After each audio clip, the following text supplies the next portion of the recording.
सभी बच्चे हेडिंग डालेंगे methods of charging a body. एक बॉडी को चार्ज कैसे किया जा सकता है? सर ये तो पता है कि इस पेन को अगर मैं ऐसे रब कर दूंगा तो इस पे चार्ज आ जाएगा।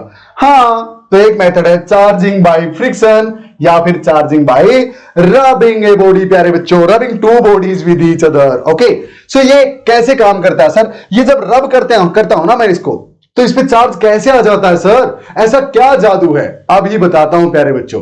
चलिए मान लेते हैं ये आपका पेन है और इस पेन का एक एटम मैं यहां पे बना लेता हूं। अच्छा भाई, ये पेन का एटम मैंने यहां पे बना लिया प्यारे बच्चों, ठीक है। और एक मैं बना लेता हूं एटम किसका? मैं हेयर का एटम बना लेता हूं, ठीक है। यहां पे हेयर का एटम बना लेता हूं, ठीक है। तो यहां पे तो आ गया पेन और यहां पे हेयर एटम प्यारे बच्चों, मेरे बालों का एटम, ठीक है। एक एक एटम दोनों का ले लिया मैंने। एटम के अंदर क्या होता है भाई? सर इलेक्ट्रॉन्स और प्रोटॉन्स होते हैं। सेंटर में तो न्यूक्लियस होता है और न्यूक्लियस के पास क्या होते हैं अपने पास? Protons and neutrons. चलिए मान लिया इसके पास 6 प्रोटॉन हैं न्यूक्लियस में, तो 6 ही इलेक्ट्रॉन होंगे भाई इसके पास। बिल्कुल होंगे सर, क्योंकि ये न्यूट्रल है प्यारे बच्चों, चार्ज नहीं है। हर एटम उसकी प्योर फॉर्म में हम न्यूट्रल लेके चलते हैं। इसी तरह यहां पे हेयर है अपने पास। अब हेयर के एटम की अगर बात करें, वैसे पता नहीं कितने इलेक्ट्रॉन्स और प्रोटॉन्स हेयर के एक एटम के पास होते हैं। मान लेते हैं इसके पास 4 प्रोटॉन हैं, न्यूट्रॉन भी होंगे इसके पास, हमें उसका कुछ नहीं करना। तो 4 प्रोटॉन है तो 4 ही इलेक्ट्रॉन होंगे, क्योंकि ओवरऑल न्यूट्रल होता है, ठीक है। अब हेयर और पेन को आपस में रब किया, दोनों के एटम्स आपस में रब हुए प्यारे बच्चों। आप बैठे हैं क्लास में, 2 बच्चे आपस में बात कर रहे थे, मैंने दोनों को आगे बुलाया। मैंने कहा हाँ भाई क्या बात कर रहा था? तो इसने कहा सर ये मुझे मार रहा था। तो दूसरे से मैंने कहा हाँ भाई तू बोल। तो उसने कहा सर ये मुझे मार रहा था पहले। उसने कहा ये पहले मार रहा था, इसने कहा ये पहले मार रहा था। मैंने क्या किया, दोनों के सिर पकड़े और आपस में रब करना स्टार्ट कर दिया तेजी से। हाँ, उनको दर्द होगा, बिल्कुल होगा। दोनों में से कौन पहले सच बोल देगा, कौन सच उगल देगा? 1 मिनट, जस्ट 1 मिनट प्यारे बच्चों। आई होप कंसेप्ट में मजा आ रहा था। वापस आएंगे उस पर, जस्ट 1 मिनट का टाइम दे दीजिए। कुछ इंपॉर्टेंट चीजें आपसे शेयर करनी है, 2 इंपॉर्टेंट बातें आपसे शेयर करनी है। पहली ये कि टेस्ला क्लासेस पे प्यारे बच्चों टारगेट 70 आउट ऑफ 70 के नाम से बैच लॉन्च हो चुका है फिजिक्स का, जहां पे आपको क्लास 12 की फिजिक्स इस वे में करवाई जाएगी कि इजीली 70 आउट ऑफ 70 आपके लिए अचीवेबल हो सके प्यारे बच्चों। जी हां, पहली बात, पूरा सिलेबस आपको 1199 रुपीज में अवेलेबल रहेगा, ताकि हर कोई अफोर्ड कर सके, इसीलिए इतनी कम प्राइसिंग इसकी रखी गई है प्यारे बच्चों। क्या क्या आपको मिलेगा इसमें वो भी मैं बताऊंगा। उससे पहले एक और बात आपसे शेयर करनी है कि आप जरूरी नहीं कि पूरा बैच 1199 में खरीदें। आप कोई चैप्टर आपका वीक है या सिर्फ आपको 2 या 3 चैप्टर 12th के करने हैं, तो प्यारे बच्चों हर चैप्टर भी इंडिविजुअली अपनी ऐप टेस्ला क्लासेस पे मिलेगा, वो भी बताऊंगा आपको कैसे आपको मिलेगा। और 299 रुपीज में एक पूरा चैप्टर प्यारे बच्चों आपके लिए अवेलेबल रहेगा। जैसे एग्जांपल के लिए इलेक्ट्रिक चार्जेस एंड फील्ड, इस चैप्टर की मैं बात करूं तो only at 299 this whole chapter will be available for you. अब आपको इस चैप्टर में क्या क्या मिलेगा वहां पे प्यारे बच्चों? इस पूरे चैप्टर की सारी क्लासेस रिकॉर्डेड फॉर्म में, ताकि आप अपनी मर्जी के टाइम पे कभी भी देख सकें। आपको लगता है कि आने वाले मंडे को आपका स्कूल में टेस्ट है इसी चैप्टर का, तो आप ऐप पे जाके ये चैप्टर कभी भी पूरा रिवाइज कर सकते हैं, पूरा थ्योरली पढ़ सकते हैं प्यारे बच्चों, जहां पे हर टॉपिक इतनी सारी न्यूमेरिकल प्रैक्टिस के साथ करवाया गया है कि आपके एग्जाम में कोई भी क्वेश्चन यहां से बाहर आने के चांसेस ही नहीं हैं। और उससे भी ऊपर क्या बात, ये सारी क्वालिटीज आपको मिलेंगी। पढ़ लीजिए पॉज करके ध्यान से, ये सारी क्वालिटीज आपको वहां मिलेंगी। और प्लस यस, ये प्यारे बच्चों 1995 से लेके 2024 यानी ऑलमोस्ट प्रीवियस 30 इयर्स के क्वेश्चंस भी आपको हर चैप्टर के लास्ट सेशन में सोल्ड फॉर्म में मैं आपको करवाऊंगा, बिल्कुल यहीं पे सामने आपके क्लियर। और प्लस नोट्स मिलेंगे प्यारे बच्चों हर चैप्टर के। हाल दो मैं बच्चों को नहीं बोलता कि नोट्स आप किसी और के लीजिए या मुझसे लीजिए, ना, खुद के बनाइए प्यारे बच्चों।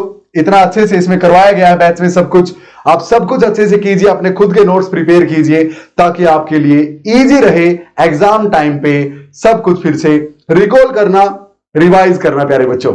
एक बैच में आपको क्या क्या मिलेगा, लिखा है सब कुछ, फिर से बताता हूं। लाइव एंड रिकॉर्डेड सेशंस रहेंगे जिनके थ्रू आप कभी भी उनको रिकॉर्डेड फॉर्म में भी मिलेंगे। हाँ, यानी कभी भी आप थ्रू आउट द ईयर कभी भी देख सकते हैं। जी हाँ प्यारे बच्चों, पूरी साल के लिए अवेलेबल रहेगा। डीपीपी मिलेगी, हर क्लास के बाद 10 क्वेश्चंस की एक डीपीपी मिलेगी, जिससे आपको पता चलेगा कि मैंने क्या क्या सीखा और क्या मैं सीख पाया। अगर उस डीपीपी के 10 क्वेश्चंस के जवाब आप दे पाते हैं तो यानी आपके समझ में आया है कंसेप्ट, अदरवाइज नहीं आया या कोई क्वेश्चन डीपीपी का नहीं हुआ तो क्या करें सर, कोई डाउट आए तो क्या करें सर। तो प्यारे बच्चों 24/7 24 घंटे लाइव डाउट सपोर्ट आपको मिलेगा मेरी तरफ से। उसके लिए क्या करना होगा, आपको अपनी ऐप पे टेस्ला क्लासेस नाम की ऐप पे चैट फोरम का ऑप्शन है, वहां पे आप हेलो टाइप करेंगे तो आपको सामने से एक लिंक मिलेगा प्यारे बच्चों, जूम का लिंक पे जैसे ही क्लिक करेंगे मैं आपके सामने आपकी स्क्रीन पे आ जाऊंगा। आप चाहे अपना कैमरा ऑफ भी रख लेना, मेरे पास पेन टैब होता है, उसमें मैं जो भी लिखूंगा वो आपके मोबाइल की स्क्रीन पे आएगा और आपकी पूरी डाउट मैं सोल्व कर दूंगा प्यारे बच्चों।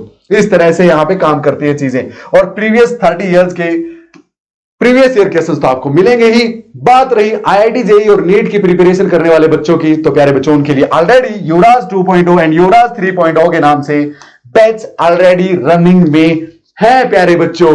अब ऐप पे कैसे जाना है, वैसे तो मैंने इस वीडियो के डिस्क्रिप्शन में भी डाल दिया है ऐप का लिंक वगैरह, गूगल प्ले स्टोर से या ऐप स्टोर से प्यारे बच्चों, एप्पल पे आप आईफोन से यानी टेस्ला क्लासेस डाउनलोड कर सकते हैं ये ऐप। ओके, ये कॉन्टैक्ट नंबर रहता है मेरा, और भी कोई डाउट आपको तो यहां पे कॉन्टैक्ट नंबर पे व्हाट्सएप कर सकते हो, कॉल कर सकते हो, या फिर इस ईमेल आईडी पे कभी भी मुझे रीच आउट कर सकते हो प्यारे बच्चों।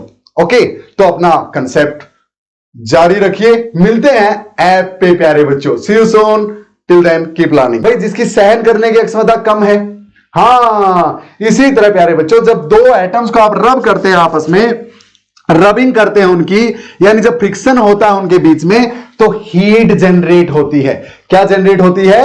हीट सर, गर्मी पैदा होती है। और वो हीट इन इलेक्ट्रॉन्स को मिलती है, इनको फील होती है।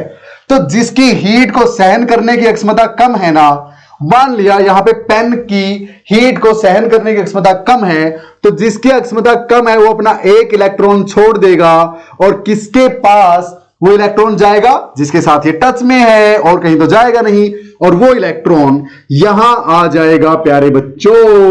तो बताओ, अब बताओ क्या अभी भी दोनों न्यूट्रल हैं? ना सर, इसके पास एक प्रोटॉन ज्यादा है नंबर ऑफ इलेक्ट्रॉन्स की बजाय, और इसके पास एक इलेक्ट्रॉन एक्स्ट्रा है नंबर ऑफ प्रोटॉन्स की बजाय। तो अब हेयर तो हो गए हैं अपने नेगेटिवली चार्ज्ड, और पेन हो गया है पॉजिटिवली चार्ज्ड। क्या मेरी बात भेजे में घुसी प्यारे बच्चों?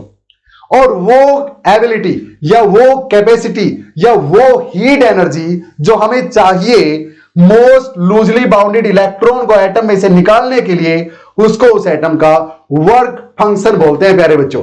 तो जब मैं दोनों एटम्स को आपस में रब करता हूं, दोनों बॉडीज को आपस में रब करता हूं, तो दोनों में से इसका वर्क फंक्शन मान लिया 9 इलेक्ट्रॉन वोल्ट है और इसका वर्क फंक्शन मान लिया 8 इलेक्ट्रॉन वोल्ट है। तो रब करते करते टाइम जिसका कम है ना, वो अपना इलेक्ट्रॉन पहले लूज कर देगा। क्लियर? तो यहां पे जरूर किसका वर्क फंक्शन कम रहा होगा? पेन का। क्लियर? सो लिख लीजिए, when two bodies are rubbed with each other, the one having less work function will lose its electron when it gains the heat energy equal to its work function. Clear प्यारे बच्चों? And that body which have less work function loses its electron on rubbing and becomes positively charged, and the other body in its contact that gains the electron becomes negatively charged. क्या ये बात याद रहेगी प्यारे बच्चों? Back करो, मेरी बात को फिर से सुनो और नोट डाउन कर लो। ऐसे नोट्स बनाते हुए चलेंगे तो लाइफ टाइम ये नोट्स सहेज के रखना प्यारे बच्चों, गारंटी देता हूं पूरी लाइफ काम आएंगे। मेरे खुद के 11-12 के नोट्स अब तक पड़े हैं मेरे पास, बिल्कुल, और मैं समय पे देखता भी हूं, बिल्कुल, क्योंकि बिल्कुल सोने जैसी खरी बातें उसमें लिखी हुई है। मैंने, आप भी लिख सकते हैं, पोज कर करके सोचिए कि सर ने क्या पढ़ाया, अच्छा इसको मैं ऐसे लिखता हूं। ओके, एग्जाम में यही बातें देखने को मिलेंगी आपको। तो भैया इसका वर्क फंक्शन कम था, इसने लूज कर दिया, तो इसके पास अब इलेक्ट्रॉन्स कम है प्रोटॉन्स की बजाय। अब ये न्यूट्रल नहीं रहा, पॉजिटिव चार्ज इसके पास है, इसके पास एक्स्ट्रा इलेक्ट्रॉन है as compare to the protons, तो ये नेगेटिवली चार्ज बन गया। अब मुझे एक बात और बता दो, जब रब करते हैं दो बॉडीज को, चाहे दो कंडक्टर्स को रब करो या इंसुलेटर्स को रब करो प्यारे बच्चों, चार्ज आएगा ही आएगा, चाहे कंडक्टर्स को रब करो या इंसुलेटर्स को रब करो। क्लियर? क्लियर है मेरी बात? अब सुनो, मान लिया मैं इस पेन को लेके, ये कंडक्टर है और मेरे बालों से मैं रब कर रहा हूं, मान लिया ये कंडक्टर है, आयरन का बना है, तो मैं इसको रब जब करूंगा मेरे बालों से, तो इसके पास जो चार्ज आएगा ना वो इसके पास रहेगा नहीं। अगर ये कंडक्टर है तो, इंसुलेटर है तो इसके पास ही रहेगा, कहीं नहीं जाएगा। याद रखना, तो कंडक्टर है तो क्यों नहीं रहेगा सर इसके पास? क्योंकि प्यारे बच्चों इसके पास जैसे जैसे रब करने पे चार्ज आता जा रहा है, चाहे पॉजिटिव हो या नेगेटिव हो, नो प्रॉब्लम, वो मेरी बॉडी के थ्रू ना नीचे जाता जाएगा जमीन के अंदर। ओके? हाँ प्यारे बच्चों, और पॉजिटिव चार्ज कभी नहीं जाता कहीं पे, नेगेटिव जाता है। तो अगर ये बॉडी नेगेटिवली चार्ज होती रहेगी रब करने पे, तो नेगेटिव मेरी बॉडी के थ्रू अर्थ में जाता रहेगा। अगर ये बॉडी पॉजिटिवली चार्ज होती जाएगी तो अर्थ मेरी बॉडी के थ्रू इसको नेगेटिव देती रहेगी और इसको न्यूट्रल रखती रहेगी, चाहे कितना ही रब करता जाऊं। हाँ बाल है वो चार्ज रहेंगे, लेकिन अगर ये इंसुलेटर है फिर कोई चक्कर नहीं, चाहे मैं टच करूं या ना करूं। ओके? इंसुलेटर अपने पास ही रखता है उस चार्ज को जो रबिंग के कारण आया है। कंडक्टर डिपेंड करता है, आपने अगर कंडक्टर को एक इंसुलेटर से पकड़ के रब कर रहे हो तो चार्ज कंडक्टर में ही रहेगा। लेकिन एक कंडक्टिंग बॉडी जैसे मेरा हैंड है, उससे ही कंडक्टर को पकड़ के रब करोगे कहीं पे, तो फिर उस कंडक्टर पे जो चार्ज आया वो कंडक्टर पे रहेगा नहीं, उस कंडक्टिंग बॉडी जिसने उसको पकड़ रखा है कंडक्टर को, उसके थ्रू ग्राउंड में चला जाएगा। क्या मेरी बात क्लियर है प्यारे बच्चे? फिर से सुनो, रिकैप माइंड में बैठा लो। यानी रबिंग से या फ्रिक्शन से कंडक्टर को भी और इंसुलेटर को भी, दोनों ही टाइप की बॉडीज को आप चार्ज कर सकते हैं। शर्त यह है जब कंडक्टिंग बॉडीज को आप रब करोगे किसी के साथ, तो कंडक्टर को पकड़ना कैसी बॉडी से है? इंसुलेटिंग बॉडी से पकड़ना है, ताकि इसका चार्ज इसी पे रहे। अच्छा वैसे कंडक्टर एंड इंसुलेटर क्या होते हैं वो तो बताने की जरूरत नहीं है ना, 8 से पढ़ते आ रहे हो प्यारे बच्चों। कंडक्टर वो होते हैं जिनके थ्रू चार्जेस यानी इलेक्ट्रॉन्स फ्रीली मूव कर सकते हैं। इंसुलेटर वो होते हैं जिनके थ्रू चार्जेस फ्रीली मूव नहीं कर सकते। इसीलिए ये अगर कंडक्टिंग और ये भी कंडक्टर है, तो कंडक्टर क्या करता है, जैसे चार्ज इस पे डेवलप हुए वो चलेंगे इसके थ्रू और इसके थ्रू, लेकिन ये इंसुलेटर है तब नहीं चलेंगे, यहां पे जनरेट हुए यहीं पे रहेंगे, कहीं नहीं भागेंगे। क्लियर? अब अगली बात प्यारे बच्चों, अब जब चार्ज आया बॉडी पे तो कौन रिस्पॉन्सिबल है उसके लिए? क्या प्रोटॉन्स रिस्पॉन्सिबल है? ना, इलेक्ट्रॉन्स निकल के एक से दूसरी में गए हैं, प्रोटॉन्स कभी नहीं जाते एक से दूसरी में। याद रखना। हाँ हम जनरली मैं बोलूंगा कई बार कि प्रोटॉन्स इसमें से निकल के इसमें चला गया ऐसे, पर समझ लेना प्रोटॉन्स मूव नहीं करते। समझाने के लिए होता है, हालांकि अब तक तो मैंने यूज भी नहीं किया कुछ, सो नो प्रॉब्लम, नहीं करूंगा, कोशिश रहेगी। लेकिन कन्वेंशनली प्यारे बच्चों बोल देते हैं कई बार कि पॉजिटिव चार्ज मूव हुआ उस तरफ, बोल देते हैं कई बार, तो समझ लो क्या बोल रहे हैं कि नेगेटिव चार्ज मूव हुआ उस तरफ, बस इतना सा फर्क है। क्लियर? अब सुनो दूसरी बात, नोट करके लिख लो, नोट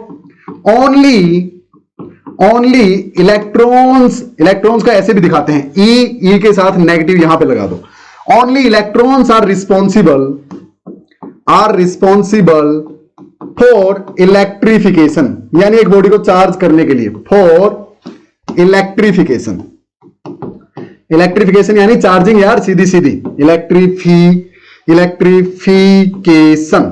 इलेक्ट्रिफिकेशन के लिए सिर्फ इलेक्ट्रॉन जिम्मेवार होते हैं, प्रोटॉन्स का कोई लेना देना नहीं है सर। याद रहेगा प्यारे बच्चों। एक बात और बताओ, क्या रबिंग से चार्ज करने पे बॉडीज के मास पे फर्क पड़ता है क्या? एक बात बताओ भाई, इसमें से कुछ ना कुछ निकला है, तो इसका मास लेस हो गया।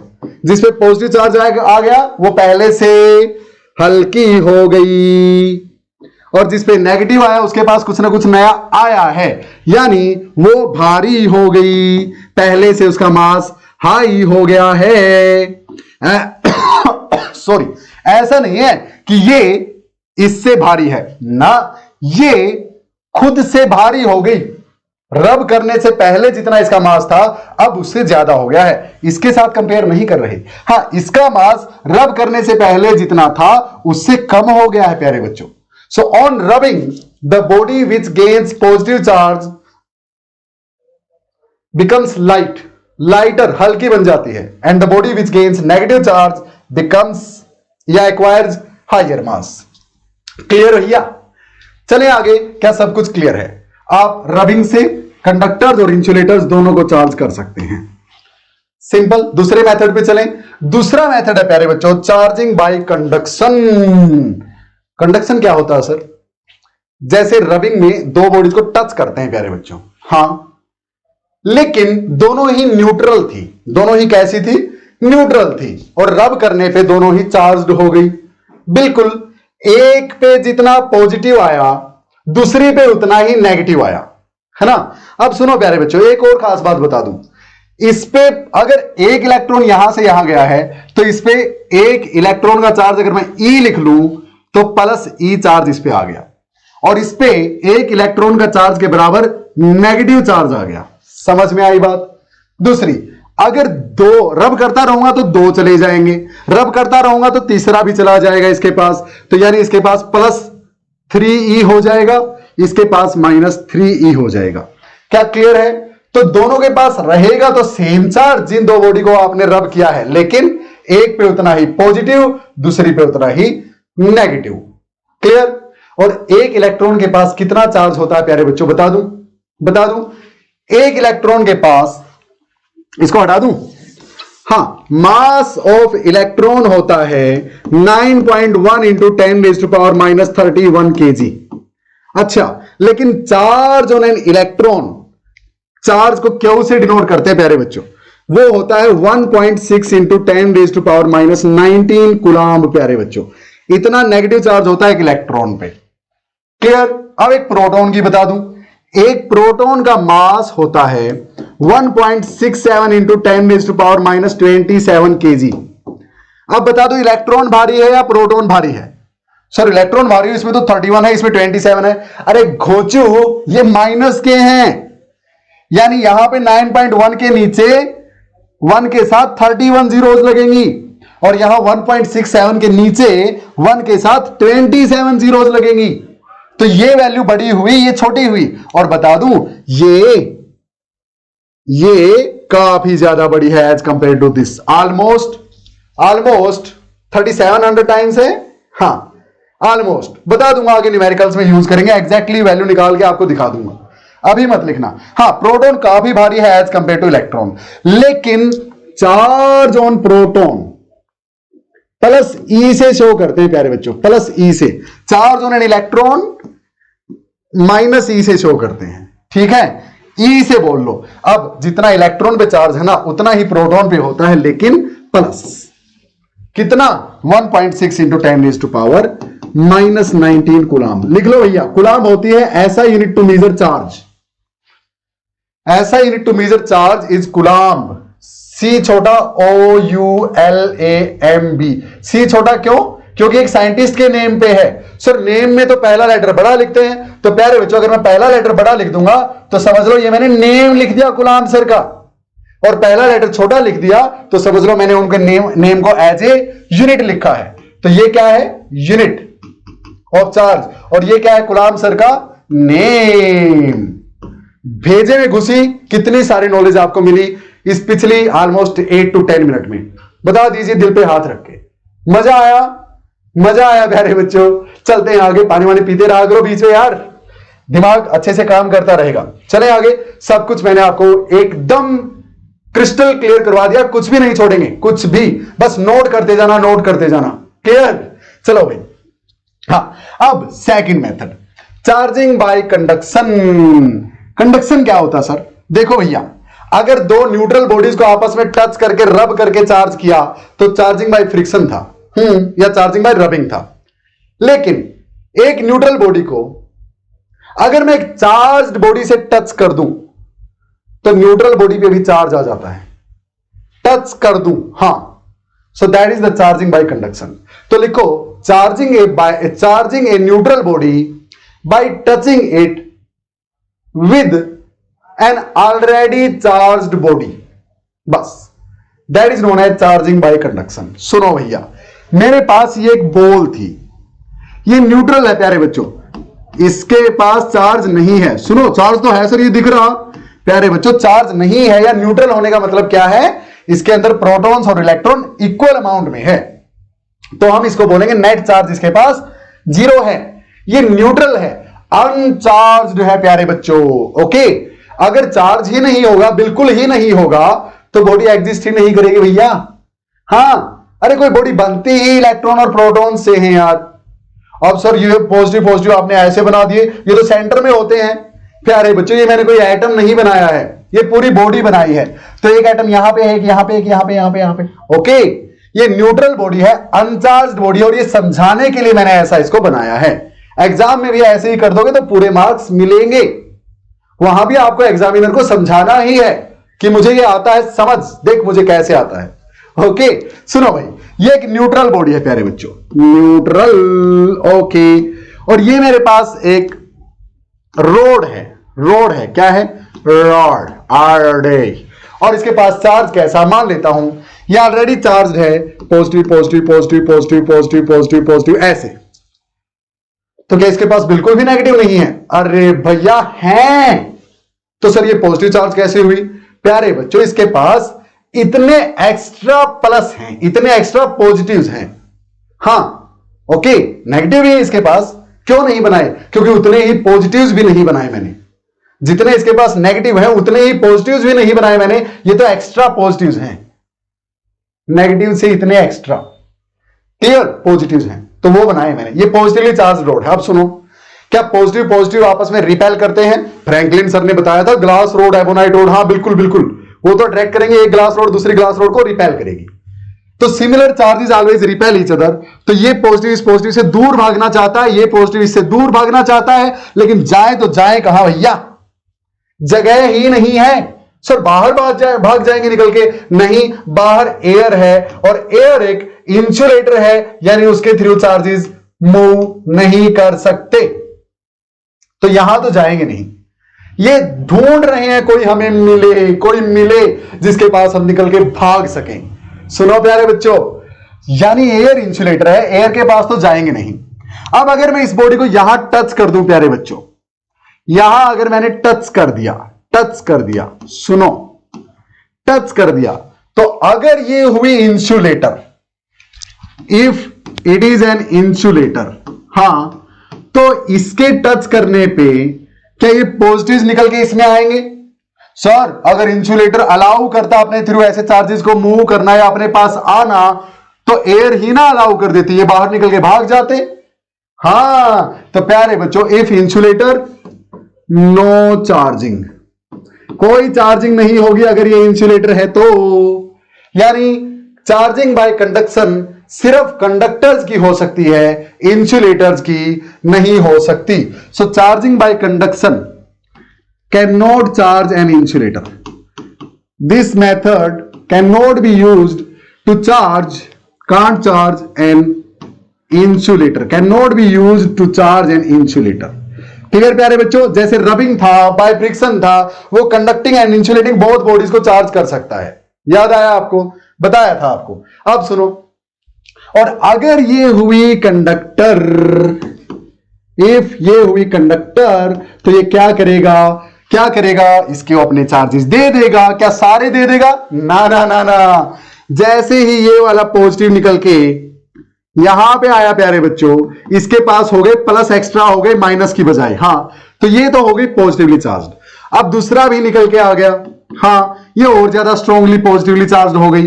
अब सुनो, ये चार्ज इसमें से इसमें तब तक आते रहेंगे जब दोनों सेम पोटेंशियल एक्वायर ना कर लें। सर पोटेंशियल क्या होता है बताएंगे प्यारे बच्चों नेक्स्ट चैप्टर के बिल्कुल स्टार्ट में, पहले सेशन में, नेक्स्ट चैप्टर के। अभी के लिए क्या बोलेंगे?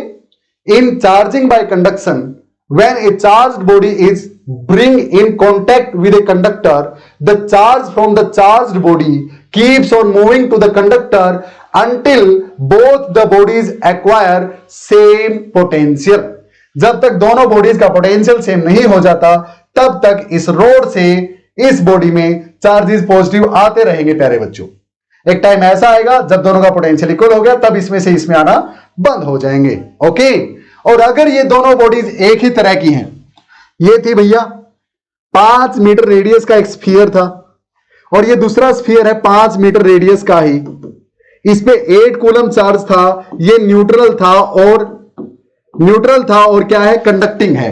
तो जैसे ही मैं इसको इससे टच करूंगा, दोनों सेम साइज के हैं, तो कब तक चार्ज इस पे से इस पे जाएगा, जब तक दोनों पे बराबर 4 कूलम इस पे और 4 कूलम इस पे ना रह जाए। क्लियर? क्योंकि उस केस में दोनों का पोटेंशियल सेम होगा। अब ये मत बोलना कि सर इसमें से भी इसमें तब तक जाएगा जब तक दोनों पे बराबर बराबर पॉजिटिव ना रह जाए। ना ना ना ना, क्यों? क्योंकि दोनों की शेप अलग अलग है प्यारे बच्चों, और पोटेंशियल ऐसी चीज है जो शेप वगैरह से भी फर्क जिस पे पड़ता है। ओके, कैपेसिटेंस, पोटेंशियल, इसके बारे में आगे चल के पढ़ेंगे। अभी उसके अंदर मत जाना, अपना दिमाग खराब मत करना। अभी के लिए क्या नोट करेंगे, the charges from a charge body will keep on moving to a neutral body on touching only up to the time when both acquire same potential। फिर से बता दिया है। ओके, अब बैक करके डेफिनेशन नोट करो, 2-3 बार बता चुका हूं। अब मैंने रटा तो है नहीं प्यारे बच्चों कि मैं फिर से आपको बताऊंगा और वही लैंग्वेज मुझसे निकलेगी। भाई अपनी तो अलग अलग निकलती है हर बार, क्योंकि रट नहीं रखा कुछ भी, भेजे में फिट है। ओ भेजे में फिट है तो बार बार बोलूंगा, बार बार अलग लैंग्वेज आएगी। आप कोई भी एक नोट कर लिया करो। मैं क्या करता था, मैं ऐसे समझता था मेरे टीचर से, बोर्ड सामने टीचर पढ़ा रहा है और ऐसे कॉपी में चल रहा पता नहीं क्या क्या, पता नहीं क्या क्या। आपके पास तो सुविधा है प्यारे बच्चों, आप बैक करके सुन सकते हो मुझे बार बार बार बार, है ना, पॉज कर सकते हो। हाँ, मेरे पास ये सुविधा नहीं थी, नो प्रॉब्लम, आपके पास है, आप फायदा उठाओ। चलते हैं आगे। अच्छा, क्या charging by conduction completely clear है सबको? अब सुनो, क्या चार्जिंग बाय कंडक्शन से बोथ बॉडीज के मास पे फर्क पड़ता है?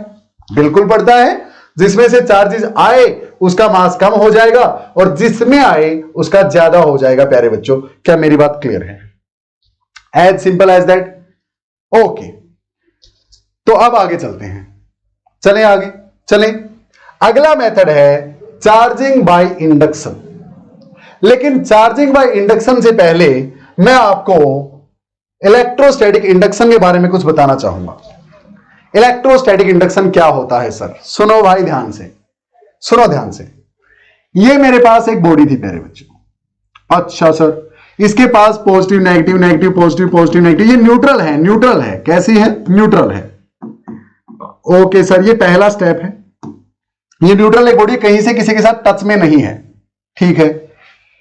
और ये मेरे पास यहां पे इतनी दूर एक बहुत ज्यादा पॉजिटिवली चार्ज्ड बॉडी है। अच्छा, अब क्या इसके पास नेगेटिव नहीं है? है सर। क्यों नहीं बनाए? क्योंकि जितने नेगेटिव मैंने नहीं बनाए उतने ही पॉजिटिव भी नहीं बनाए, दोनों एक दूसरे को कैंसिल कर देंगे। ये तो वो है जो एक्स्ट्रा थे इसके पास, है ना। हाँ, मान लिया इसके पास 10 इलेक्ट्रॉन है और 19 प्रोटॉन है, तो 10 इलेक्ट्रॉन 10 प्रोटॉन के काम को कैंसिल कर देंगे, पॉजिटिव नेगेटिव 0, और 9 प्रोटॉन एक्स्ट्रा बच गए, तो मैंने वो बनाए। इससे पता चलता कि पॉजिटिवली चार्ज्ड है। समझ गए आप? ठीक है भाई। तो ये बॉडी ए जो कि पॉजिटिवली चार्ज्ड है, ये बॉडी बी जो कि न्यूट्रल है। मैंने नेक्स्ट स्टेप में क्या किया, बॉडी ए को मैं बी के पास लेके आया प्यारे बच्चों। ए को बी के पास लेके आया, टच नहीं किया, टच नहीं किया, बी के पास लेके आया। अच्छा, तो सोचो ये पॉजिटिव इस बी के नेगेटिव्स को क्या करेंगे, अपनी तरफ अट्रैक्ट करेंगे सर। तो ये सारे नेगेटिव्स इस तरफ आने लगेंगे जैसे ही मैं ए को इसके पास लेके आया, तो नेगेटिव सारे इस तरफ इकट्ठा हो जाएंगे, और ये पॉजिटिव्स इस बी के पॉजिटिव्स को इसके पॉजिटिव्स को रिपेल करेंगे या नहीं करेंगे? बिल्कुल करेंगे सर। तो इसके पॉजिटिव्स इस तरफ इकट्ठा हो जाएंगे सारे। हाँ, अब मुझे एक बात बताओ, क्या इसके चार्जेस पोलराइज हो गए? हाँ, पोलराइज, पोल बन गए। नेगेटिव नेगेटिव एक साइड, पॉजिटिव पॉजिटिव एक साइड, बिल्कुल बन गए सर। इनको बोलते हैं चार्जेस का इंड्यूस हो जाना। क्या बोलते हैं प्यारे बच्चों? चार्जेस का इंड्यूस हो जाना। और इस फिनोमिना को बोलते हैं इलेक्ट्रोस्टैटिक इंडक्शन। लिखो, electrostatic induction is that phenomena in which when a charged body is bring close to a neutral body, the both kind of charges get separated in the neutral body. Okay, and one kind of charges comes on one side and other kind of charges goes on other side, hence the charges gets induced. This phenomena is known as electrostatic induction.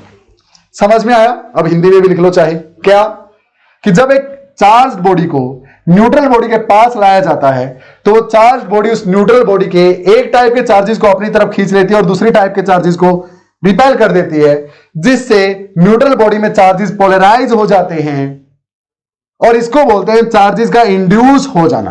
क्या हो जाना? Induce हो जाना। इसके charges इसी के पास हैं, कोई नया चार्ज नहीं आया, ना ही हमने बॉडीज को टच किया, विदाउट टचिंग देम। क्लियर? तो क्या इलेक्ट्रोस्टैटिक इंडक्शन समझ में आया सबके? सिंपल है प्यारे बच्चों, सिंपल है। इससे चार्ज नहीं हुई है बॉडी ना, बस इसके चार्जेस क्या हो गए? इंड्यूस हो गए, दोनों साइड, नेगेटिव अलग आ गए, पॉजिटिव अलग। अब मेरे को ये बताओ, ए बी को अट्रैक्ट करेगी या रिपेल करेगी? ए बी को अट्रैक्ट करेगी या रिपेल करेगी? सर ये तो न्यूट्रल है, न्यूट्रल को थोड़ी ना अट्रैक्ट या रिपेल कर सकती है। एक पॉजिटिव बॉडी नेगेटिव को तो अट्रैक्ट कर सकती है, एक पॉजिटिव बॉडी पॉजिटिव को तो रिपेल कर सकती है, लेकिन एक पॉजिटिव बॉडी न्यूट्रल को थोड़ी ना अट्रैक्ट या रिपेल करेगी सर। तो प्यारे बच्चों, ये नेगेटिव्स है ना, ये तो है बॉडी ए के क्लोज यानी पास में, हां इतनी ही डिस्टेंस है, यानी अट्रैक्शन स्ट्रॉन्गर होगा क्योंकि पास में है, और ये पॉजिटिव्स हैं थोड़ी सी दूर, यानी रिपल्सन थोड़ा सा कमजोर होगा। तो अगर अट्रैक्ट कर रही है 10 न्यूटन के फोर्स से और रिपेल कर रही है 8 न्यूटन के फोर्स से, तो ओवरऑल तो अट्रैक्ट हुआ ना। क्लियर प्यारे बच्चों? तो जो बॉडी जब चार्जेस इंड्यूस होते हैं, जब किसी बॉडी पे चार्जेस इंड्यूस होते हैं, तो जिस बॉडी के कारण वो इंड्यूस हुए हैं वो बॉडी इस इंड्यूस चार्जेस वाली बॉडी को अपनी तरफ अट्रैक्ट भी कर लेती है प्यारे बच्चों। Clear? So in the electrostatic induction the two bodies involved in the phenomena starts attracting. Clear? Attract करना स्टार्ट कर देते हैं। क्या इलेक्ट्रोस्टैटिक इंडक्शन सबको क्लियर है? भेजे में घुसा?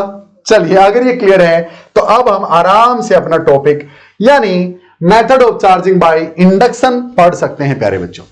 अब इंडक्शन से कैसे चार्ज करते हैं सर? इंडक्शन ऐसा तरीका है प्यारे बच्चों जिसमें कि विदाउट टचिंग, है ना, हाँ, जिसमें कि एक बॉडी को चार्ज करते हैं हम without touching it with the charged body, बिल्कुल विदाउट टचिंग। सुनो भैया कैसे? दो तरीके हैं बिल्कुल आसान से। पहला बता दूं क्या है? मेरे पास एक स्फीयर था ए, न्यूट्रल है भैया, क्या है? न्यूट्रल है। और मेरे पास एक स्फीयर है बी, न्यूट्रल है भैया, न्यूट्रल है, ठीक है, ये भी न्यूट्रल, ये भी न्यूट्रल। अच्छा, दोनों को मैंने कहीं से किसी भी तरह कहीं से टच नहीं किया है। ओके, अब मैंने क्या किया? अब अगर मैं इनके पास में एक चार्ज्ड बॉडी लेके आता हूं प्यारे बच्चों, positive positive positive positive positive, ये ले लेता हूं एग्जांपल। अगर एक चार्ज बॉडी इनके पास में लेके आया तो इसमें क्या होगा? नेगेटिव्स इस तरफ आ जाएंगे, पॉजिटिव्स इस तरफ आ जाएंगे, और ये थोड़ा सा दूर पड़ता है, इस पे तो शायद फर्क ही ना पड़े। या फिर इसके भी क्या होगा? नेगेटिव इस तरफ, पॉजिटिव इस तरफ आ जाएंगे, लेकिन चार्ज तो ना ये हुआ ना ही ये हुआ। तो फर्स्ट स्टेप में क्या किया?